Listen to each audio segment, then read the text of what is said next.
নমস্কার। আজকে একটা খুব গুরুত্বপূর্ণ টপিক নিয়ে এসেছি। বিশ্বাস করুন, আজকের যে টপিকটা নিয়ে আলোচনা করব সেটা বর্তমানে সবে মাধ্যমিক, উচ্চ মাধ্যমিক ছেলেমেয়েদের রেজাল্ট বেরোচ্ছে এবং তারা প্রত্যেকে বিভ্রান্ত যে কে কোন পথে এগোবে। কেউ বলছে কেউ ডাক্তার হবে, কেউ বলছে ইঞ্জিনিয়ার হবে, কেউ বলছে সে ল নিয়ে পড়বে। বিভিন্ন রকম দিক নিয়ে আছে এবং আজকের দিনে সবাই যে যার মতো সে তার একটা স্টুডেন্টের কানের কাছে মানে বিভিন্ন রকম কথা তুলে দিচ্ছে। কোন পথে সে এগোবে, আজকে সেই বিষয় থাকছে আমাদের।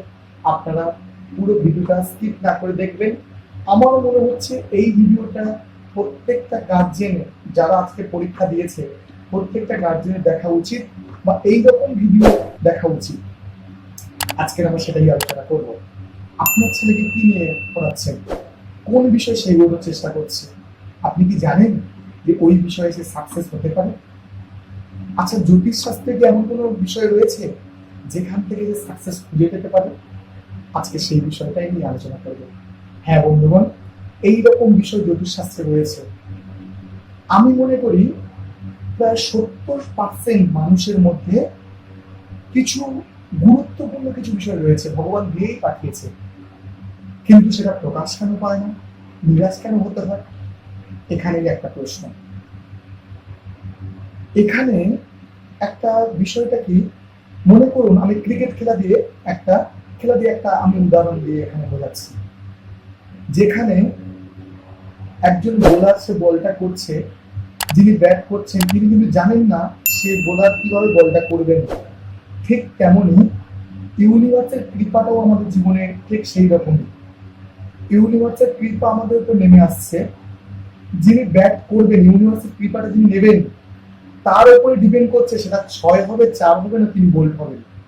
ঠিক তেমনই আমাদের আজকের আমরা যে বিষয়টা আজকের যে স্টুডেন্টটি মাধ্যমিক বা উচ্চ মাধ্যমিক পাস করেছে, দেখা যাবে তার হয়তো শনি মঙ্গল যোগ হয়ে আছে।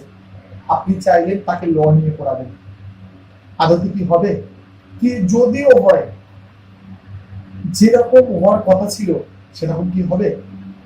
আবার যে ব্যক্তিটি বুধ তুঙ্গি হয়ে বসে আছে, তুঙ্গস্থ বুধ হয়ে বসে আছে এবং তার রবিও পাওয়ারফুল আছে, আপনি তাকে চাইলেন যে তাকে ইঞ্জিনিয়ারিং পড়াবেন, সেটা কি হবে? কখনোই না।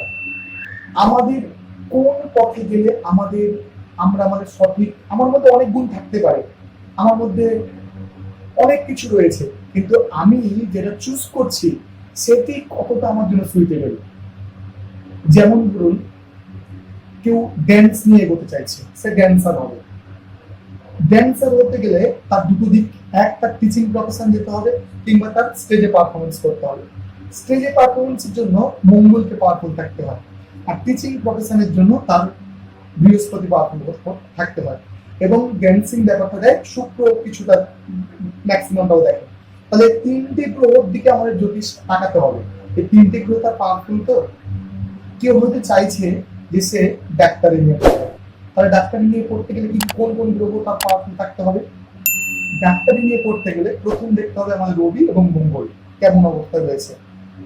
এই রবি মঙ্গল তারপরে অন্যান্য গ্রহগুলো দেখতে হবে, তার লগ্নপতি কি কেমন আছে, তার সপ্তম ভাব কেমন আছে, তার দশম ভাব কেমন আছে। এগুলো দেখে তার ডাক্তারিটা তার জন্য সুইটেবল হবে কিনা সেটা আমাদের বিচার করতে হবে।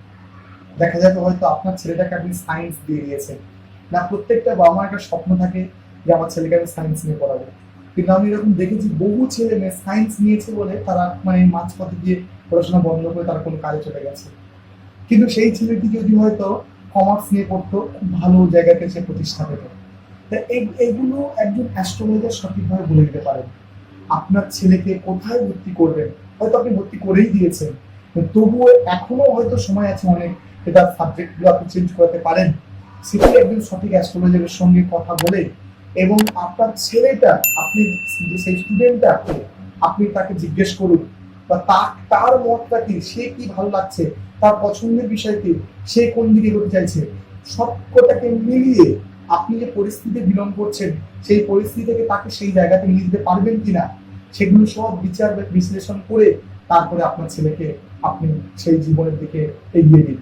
দেখুন, বাবা মা হচ্ছে প্রথম টিচার যারা সিদ্ধান্ত এবং পথপ্রদর্শক হিসেবে কাজ করেন, সেই বাবা মার ডিসিশন যদি ভুল হয়, সেই বাবা মা যদি লোভের বশবর্তী হয়ে বা কেউ একজন কমার্স নিয়ে পড়ে খুব ভালো জায়গাতে প্রতিষ্ঠা পেয়েছে তাই জন্য আমি তাকে কমার্স পড়াবো, কেউ একজন ইঞ্জিনিয়ার হয়ে সে খুব ভালো জায়গাতে প্রতিষ্ঠা পেয়েছে তাই জন্য তাকে আমি ইঞ্জিনিয়ার করবো, এই পথে ছুটবেন না।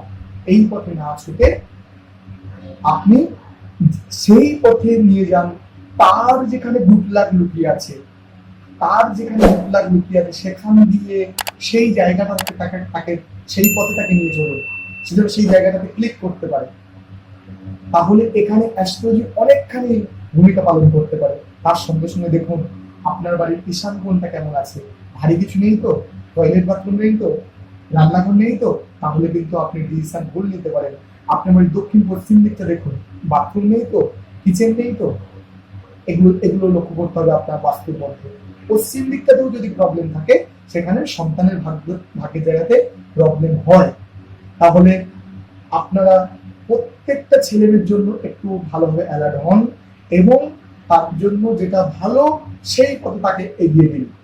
দেখুন ওই ছেলেটি দেখবেন সফলতা ওর পদচুম্বন করছে, যেখানে ওর বুট লাগ লুকিয়ে আছে, ও যদি সেখানে ক্লিক করতে থাকে, এবছর পাইনি পরের বছর পাইনি তার পরের বছর পাবেই পাবে, কিন্তু যেখানে তার সফলতা নেই সেখানে সেই পথে আপনাকে ডুবিয়ে দিয়েছে।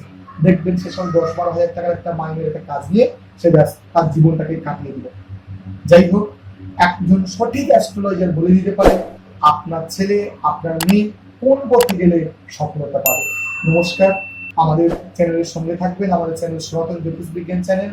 এখান থেকে যেটুকু প্রকাশ করা হয় আমরা দায়িত্ব নিয়ে প্রকাশ করার চেষ্টা করি, যাতে করে মানুষ বিভ্রান্তর মধ্যে না পড়ে। আমাদের চ্যানেলের সঙ্গে থাকবেন। এখনো যারা আমাদের চ্যানেলকে সাবস্ক্রাইব করেননি তারা আমার চ্যানেলটাকে সাবস্ক্রাইব করে নেবেন এরকম ভিডিও পেতে। নমস্কার, সবাই ভালো থাকবেন।